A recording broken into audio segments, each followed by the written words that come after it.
We're talking baseball. Kluszewski, Campanella, talking baseball. A small town in southern Ontario is doing what the Cleveland Indians refused to do. The Alvinston Baseball Association is dropping the name Indians and the laughing red-faced logo that accompanies it.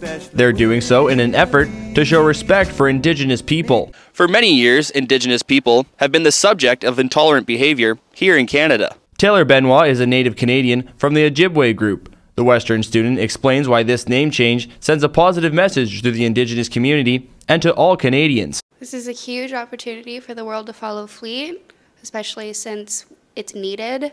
There's so many teams that have the opportunity to step up and change, and now's the time to do it. We've been fighting for a really long time, and now we're being recognized, now we're being heard. It's a huge deal.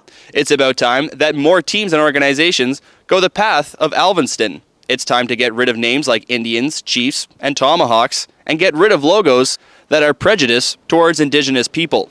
For XFM, I'm Colin Gowdy.